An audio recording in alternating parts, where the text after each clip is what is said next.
Yang ditunggu. Hari ini adalah hari yang sangat ditunggu oleh Nafisa dan Adnan.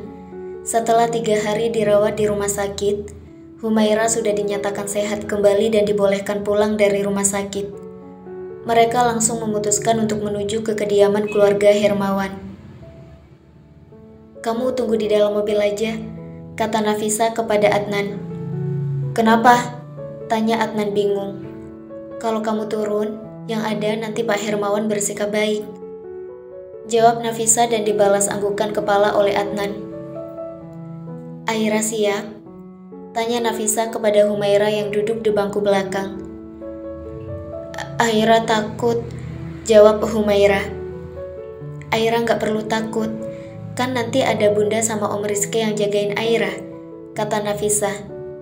"Ayo, kita turun, kasihan Om Rizky sudah nunggu tuh," ajak Nafisa saat melihat Bang Rizky berdiri di depan mobil mereka. Nafisa terlebih dahulu turun dari mobil dan membuka pintu belakang untuk membantu Humaira turun. Mereka bertiga memasuki pekarangan rumah keluarga Hermawan yang begitu mewah dan besar. Setelah terlebih dahulunya meminta izin dengan satpam yang menjaga.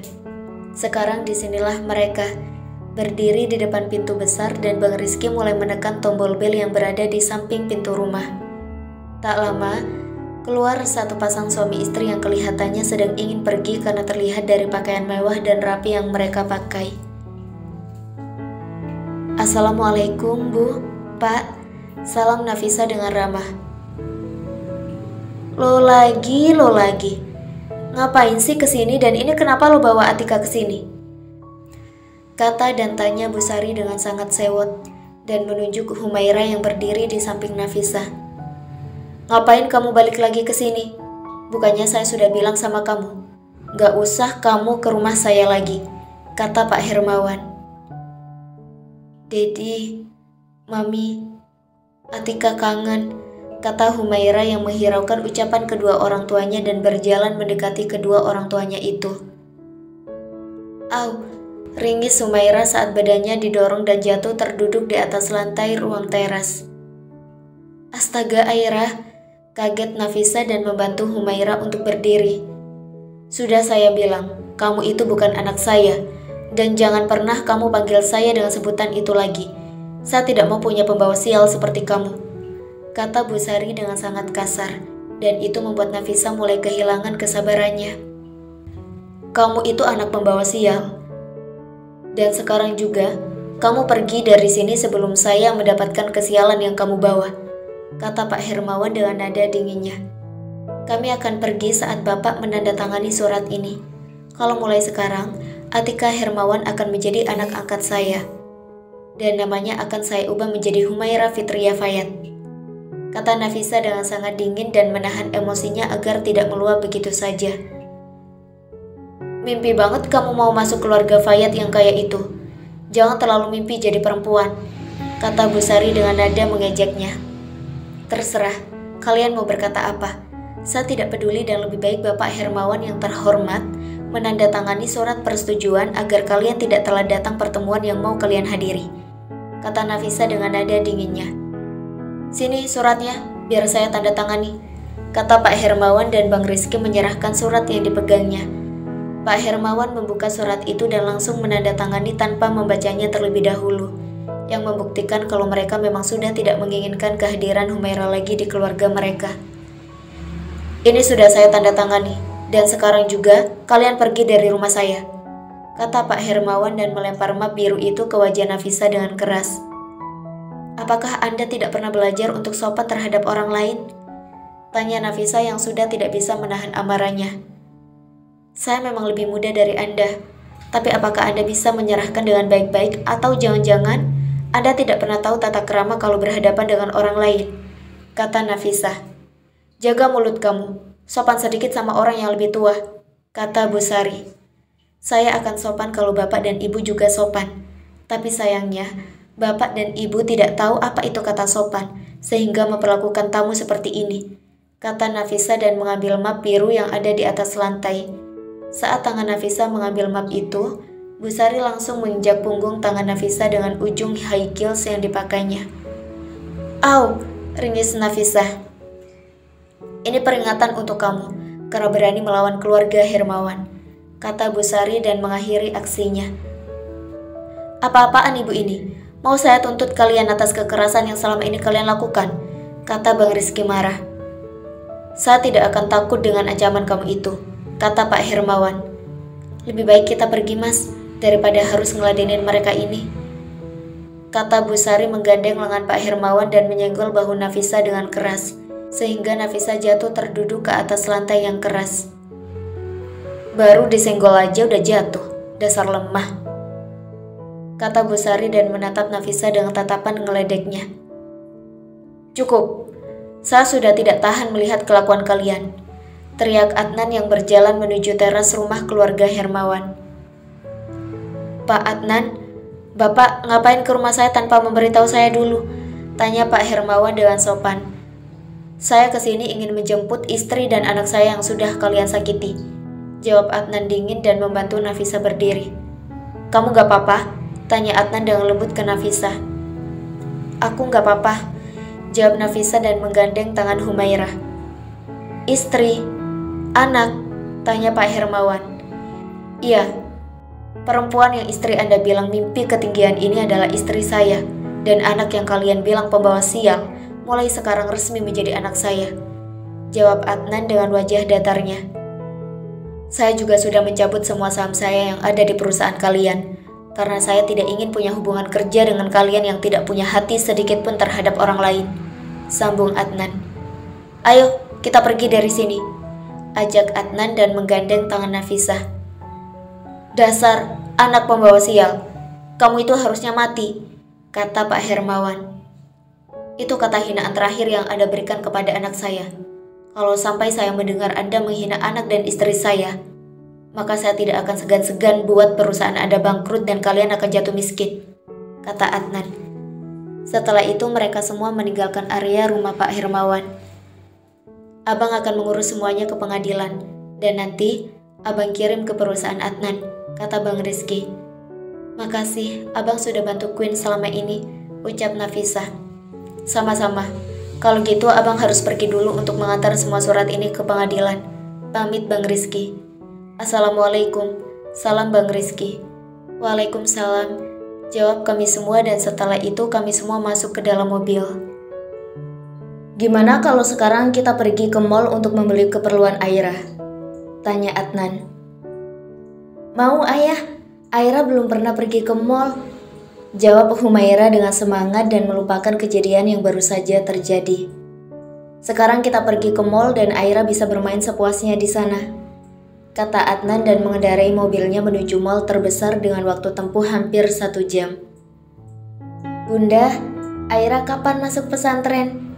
Tanya Humaira dan memajukan badannya. Minggu depan, jawab Nafisa.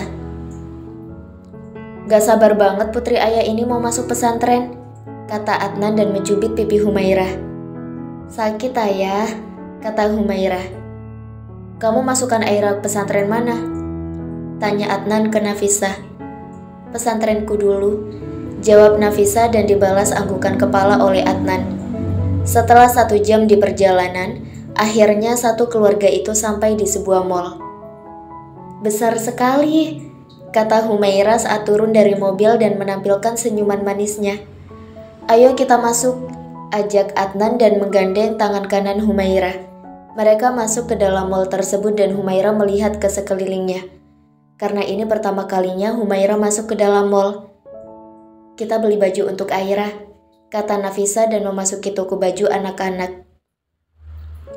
Nafisa berjalan menuju baju bagian perempuan dan mulai memilih beberapa baju gamis, rok, baju atasan lengan panjang, kerudung, sendal, dan juga sepatu untuk Humaira. Bunda, bajunya terlalu banyak, kata Humaira melihat baju yang menumpuk di meja kasir. Aira kan belum punya baju, jadi nggak apa-apa kita beli banyak baju untuk Humaira biar bisa dipakai lama, kata Nafisa. Semuanya jadi Rp3.500.000, kata pegawai toko itu setelah selesai men-scan semua baju. Adnan mengeluarkan dompetnya dan memberikan kartu debit untuk membayar semua. Sekarang kita mau kemana?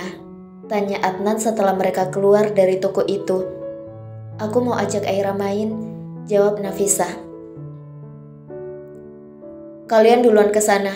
Mas mau letakkan ini dulu ke mobil, kata Adnan dan mengangkat 5 paper bag yang ada di tangannya.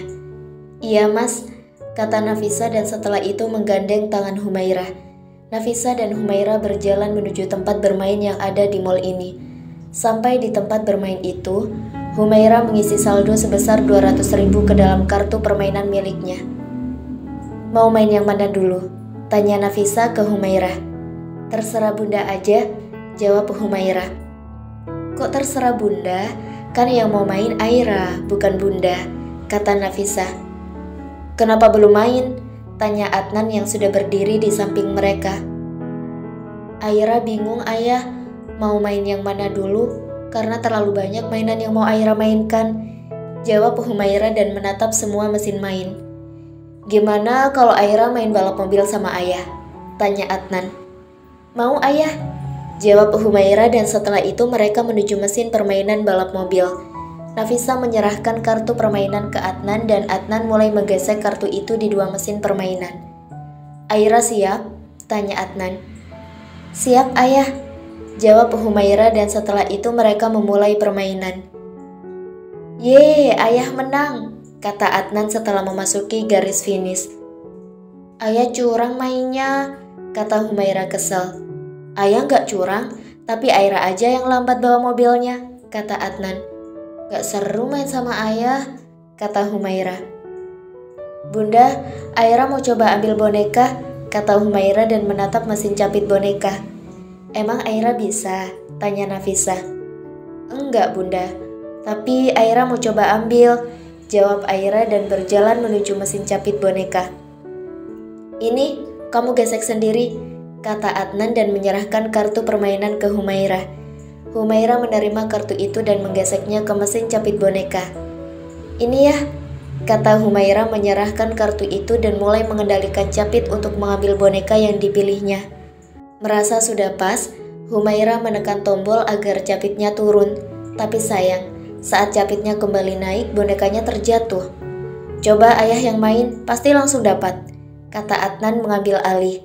Adnan menggesek kartu permainan dan mulai mengendalikan capit untuk mengambil boneka yang Humaira inginkan. Boneka mulai naik ke atas dan mereka memerhatikan boneka itu jatuh atau tidak. Ternyata tidak jatuh dan Adnan mendapatkan boneka panda berukuran sedang. Ini untuk putri ayah, kata Adnan dan menyerahkan boneka panda itu. Makasih ayah, kata Humaira menerima boneka itu. Mau main yang mana lagi? Tanya Nafisa.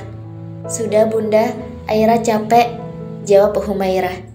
Gimana kalau sekarang kita belanja ke supermarket dan Aira bisa pilih cemilan yang Aira mau? Kata Adnan dan Nafisa menatap Adnan bingung. Tadi Bi Ami kirim pesan ke Mas, kalau bahan makanan di rumah sudah habis karena sekarang tanggalnya belanja bulanan, beritahu Adnan. Ya udah, kalau gitu kita pergi ke supermarket, kata Nafisa dan setelah itu mereka turun ke lantai 1 untuk menuju supermarket. Mereka memasuki supermarket itu dan mengambil troli. Ayah, Aira mau dorong juga, kata Humaira. Aira dorong yang ini, ayah ambil satu lagi, kata Adnan dan menyerahkan troli yang dipegangnya. Humaira menerima troli yang tingginya sama dengan dirinya dan meletakkan boneka panda ke dalam troli itu. Mereka mulai memilih sabun, beras, bumbu masak, buah, minuman, cemilan, mie instan untuk jaga-jaga, teh, kopi, madu, dan keperluan diri mereka sendiri. Nafisa juga membeli gayung, sikat baju, dan ember untuk Humaira mandi serta cuci baju di pesantren nanti. Karena di pesantren tidak ada mesin cuci. Selesai belanja bulanan, mereka menuju tempat lain untuk membeli bantal, guling, spray, selimut, handuk, jubah mandi, dan gantungan baju. Ada lagi? Tanya Adnan ke Nafisa yang sudah pengalaman tinggal di pesantren. Sepertinya sudah, nanti kalau kurang kita bisa beli di minimarket, jawab Nafisa setelah meneliti belanjaannya. Astaga, aku lupa beli sesuatu, kata Nafisa. Apa? Tanya Adnan. Pakaian dalam untuk Aira, jawab Nafisa. Mas sama Aira tunggu di sini sebentar, aku mau ambil di sana. kata Nafisa dan menuju satu bagian khusus pakaian dalam. Nafisa memilih pakaian dalam begitu banyak, hampir 15 pasang untuk Humairah. Sudah, ayo kita bayar, ajak Nafisa setelah menghampiri Adnan dan Humairah. Mereka menuju kasir dan membayar semua belanjaan, tentunya pakai uang Adnan. Aira mau beli apa lagi? Tanya Adnan. Aira mau pulang, ngantuk, jawab Humairah. Kalau gitu kita langsung pulang, ajak Adnan dan mereka berjalan menuju parkiran mobil dengan Adnan dan Nafisa masing-masing mendorong troli yang berisi belanjaan mereka. Sampai di parkiran mobil, Adnan membuka bagasi dan mulai memasukkan semua belanjaan yang begitu banyak sampai memenuhi bagian tengah mobil. Adnan meletakkan troli ke samping pintu masuk agar nanti pegawai supermarketnya yang mengambil dan langsung masuk ke dalam mobil. Humairah terpaksa duduk di pangkuan Nafisa karena bagian tengah mobil sudah penuh dengan belanjaan mereka. Adnan mengendarai mobil keluar dari mal tersebut dan pulang ke rumah mereka. Kita nggak beli kasur untuk Aira di pesantren, tanya Adnan ke Nafisa. Kasur sudah disediakan, kita cuma membawa spray, bantal, dan guling, jawab Nafisa. Humairah menyandarkan kepalanya ke dada Nafisa dan mulai menutup matanya yang terasa begitu berat.